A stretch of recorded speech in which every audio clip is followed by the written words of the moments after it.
It's been another interesting week in Workstream 6, Economics, Law and Politics, as we continue to explore the cellular economy.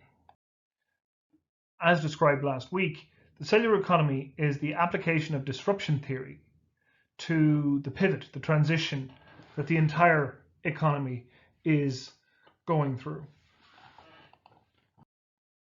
We also pointed out that we were trying to forecast the winds of change, that the cellular economy was not an ideology, it was not a model to be promoted or applied. It was a theory of how the world actually worked. A testable theory, a testable hypothesis of how the world actually worked. One of the things, though, that has made the whole thing a little bit more difficult as we start to explore it further is the true nature of disruptive change.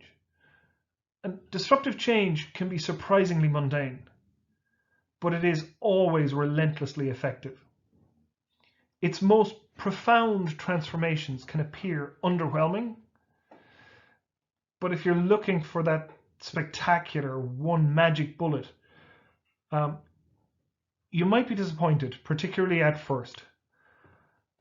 When transformational change is announced, often we don't get it.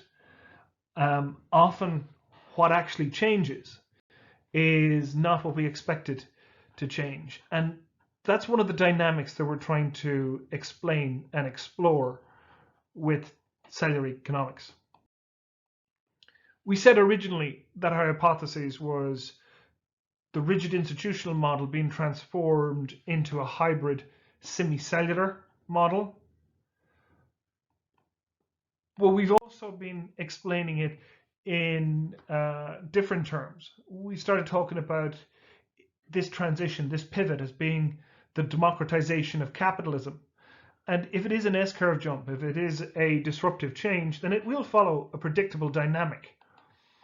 And we see it moving from this dark, rigid economy to a brighter, more dynamic economy, but one that still has elements of the old economy embedded in it. So there are observable characteristics in the current economy, and using disruption theory, there are predictable characteristics in the new economy. And we should be able to use this theory to plot multiple strategic journeys from different points in the current economy to their corresponding points in a new economy. But that's where we now need help. That's where we need to ask our colleagues in pivot projects to come and join this conversation to help us really understand and explain exactly what's happening here, and even to question whether the name, the cellular economy, is the most descriptive, is the right thing to call what we're trying to describe here.